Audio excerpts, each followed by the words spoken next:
Thanks for joining today on Crypto Criminals. We are now on to episode 51. I'm your main host, Gabrielle Reck. Today we are going to change gears from just talking about one criminal to two. If you missed the live podcast last week, on Wednesday we talked about the famous Gary McKinnon who hacked into U.S. military computer systems looking for information on UFOs. The two boys we are talking about on today were found guilty of a very similar crime, but let's get started with the lore of extraterrestrials. Extraterrestrials, also commonly known as aliens, are most commonly thought of as gray-green creatures with no genitalia, bulbous heads, and buggy fly-like eyes, coming from a planet outside of Earth. Then there's UFOs, or unidentified flying objects, which can range from spacecrafts or any unexplained objects moving in the sky.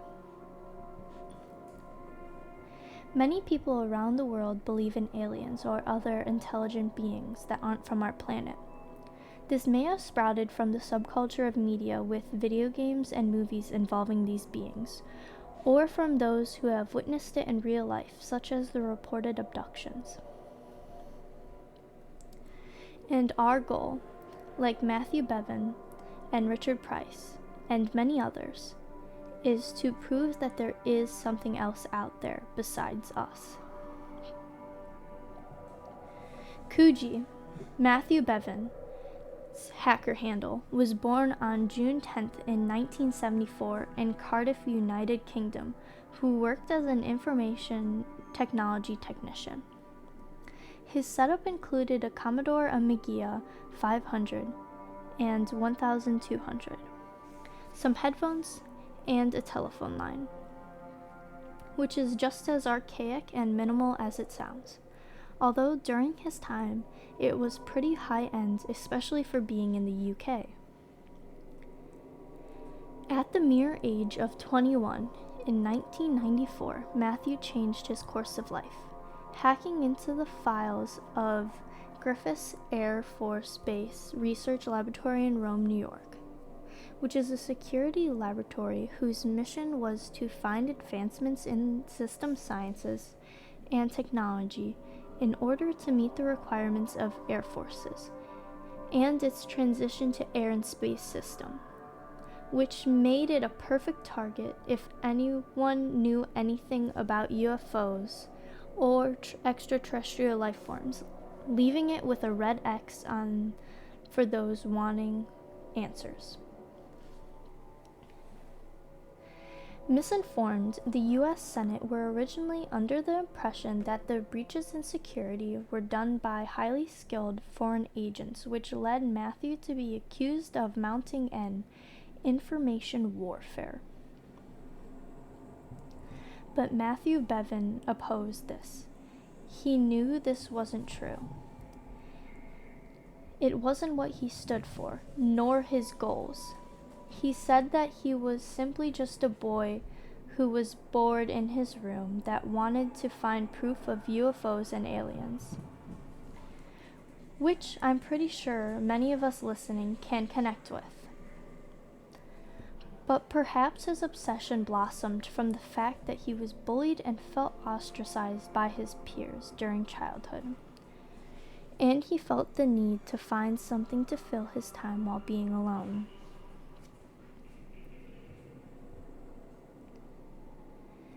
Matthew even states that, but the computer system was a place where I was king and showed power.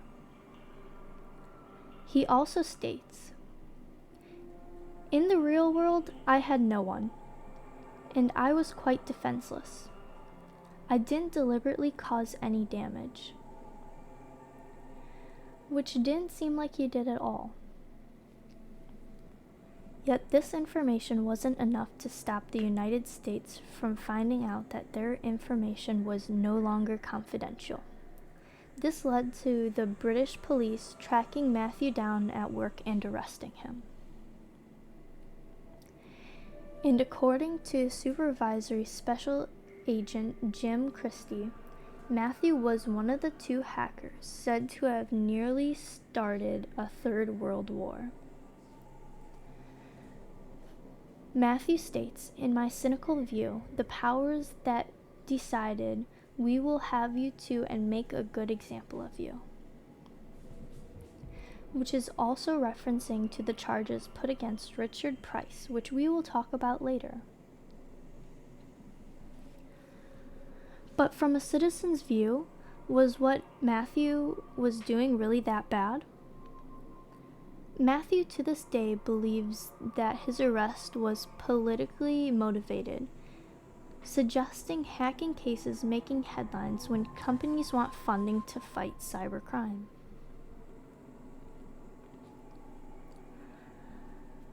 I myself would consider him a gray hat hacker.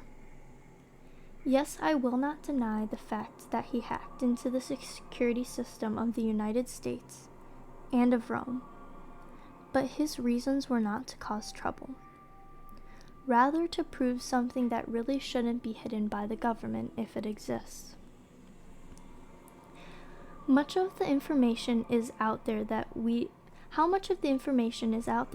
the people, don't know? Because the government is keeping from us. We all know about the tale of Area 51, the place where all the cryptos are held and kept a secret.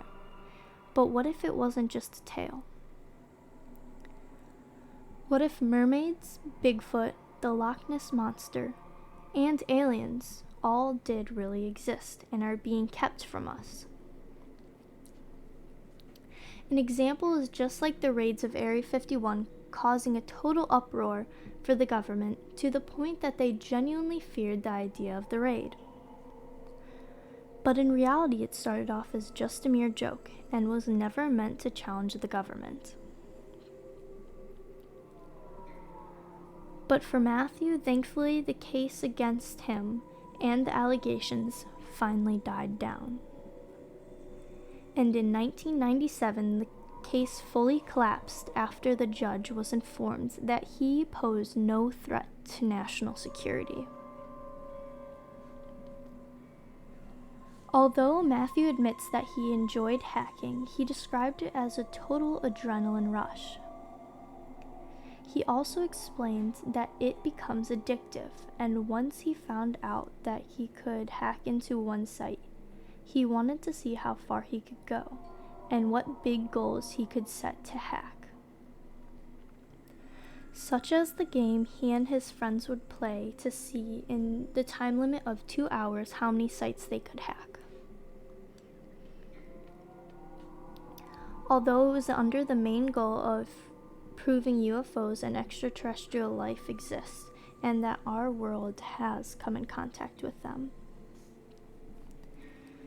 After getting arrested at work, Matthew has left the hacking life behind him. Although he says that he was ready to abandon it the day before he was even arrested. The main defeat of the Matthew Bevins case is the outcome reported in the preliminary court case. Matthew stated, "I cannot neither confirm nor deny the existence of extraterrestrials." The way it was stated is very important in my mind. What especially stands out is the fact that he admits he cannot deny the existence of UFOs or any extraterrestrial life forms. But instead, if it wasn't true, Matthew would have simply stated that he found no evidence to prove the existence. Although he found a way to dodge the question while also discreetly answering it for many. Now let's talk about Richard Price, who is also commonly grouped with Matthew Bevin. Richard Price from North London, at an astonishing age of 16, was charged with hacking. Although for a British teenager who received a grade D in an A-level computer science class. This was truly remarkable. Richard was accused of causing more harm than the KGB, which probably added to the quotes of Price and Bevan being the next start to the Third World War. And yet there is very little information on Richard Price, even though he has done so much. The information we do have is that it is confirmed DataStream Cowboy, or Richard Price's hacking codename, was tutored by Coogee, or Matthew Bevan, in his attempt to break into specific systems. Price helped Bevan break into the Griffiths Air Force Base, and before authorities became aware of their presence, which they were identified 5 days later, allowed them time to hack into 7 systems, copy files that included sensitive battlefield simulations, and installed devices to read passwords of everyone entering the system while they were in. In one of these break-ins, Price used Roam to access a Korean facility. According to media reports, it is quoted that, "For several anxious hours, U.S. authorities didn't know whether the intrusion was into a North or South Korean system. This concern was that the North Koreans would trace any intrusion coming from the U.S. and perceive it as an aggressive act of war." It is later found out that Price hacked into the South Korean Atomic Bomb Research Institute, which pushed Bevan and Price to be arrested after a long investigation by the Air Force Office of Special Investigations and New Scotland Yard, which is very impressive for a mere 16-year-old and 21-year-old partnership. But Richard Price was fined with £1,200, which is $1,664.40 in American dollars for all of my American listeners. Plus, Richard was charged an additional £250, which is $346.75, after pleading guilty to 12 charges of gaining unauthorized access to computer systems in March and April 1994. Richard Price has now dropped his interest in computers to allow him to study at the Royal College of Music in London for his double bass. Is this enough to prove that the other intelligent life forms exist? Do either of them have any evidence that they have kept from after the fact? Has anyone else been silenced from trying to prove other intelligent life forms exist? How many people have proved and have evidence that are too scared of coming out in fear of the government? Much like in the movie Men in Black, where they have neuralizers to wipe their minds of those that have discovered or seen aliens.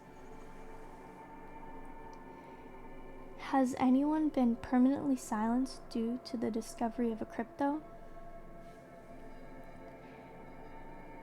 If so, why is the government trying to keep this from us? What dangers are there that we are yet to know about? Hopefully this will give you hope to continue your search and believing. Think about it as much as you want. Watch the stars tonight. Listen to the different radio frequencies on your roof or in the middle of the woods. Try to find those Bigfoot footprints.